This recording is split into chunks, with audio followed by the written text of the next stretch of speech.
Kota Ambon siap menjadi tuan rumah Konferensi Musik Indonesia.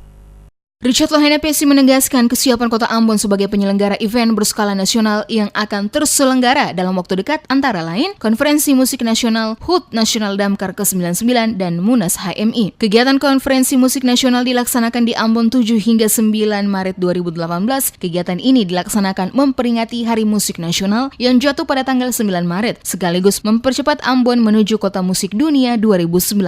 Lohene PC memastikan sejumlah menteri yang hadir pada Konferensi Musik Indonesia ini antara lain Menteri Keuangan Sri Mulyani, Menteri Lingkungan Hidup dan Kehutanan Situ Nurbaya Bakar, juga Menteri P3A Yohana Yambise. Presiden Indonesia Joko Widodo dijadwalkan akan hadir pada perayaan Puncak Hari Musik Nasional pada tanggal 9 Maret. Menurutnya, berbagai event nasional sukses diselenggarakan di Kota Ambon, karena itu Lohene PC berharap penyelenggaraan berbagai event nasional termasuk Pesparani yang akan berlangsung November 2018 mendatang berjalan sukses.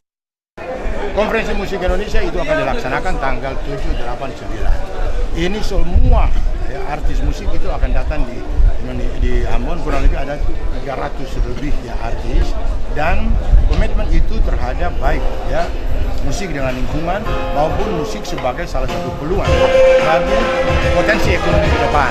Oleh karena itu dipastikan hadir Menteri Keuangan Ibu Sri Mulyani, dipastikan hadir Menteri Lingkungan Hidup, dipastikan hadir Menteri Pemberdayaan Perempuan, dan dipastikan hadir itu Presiden bersamaan dengan acara Puncak Hari Musik Nasional pada tanggal 9. Kita berharap betul ini akan mendorong juga mempercepat Ambon sebagai kota musik dunia.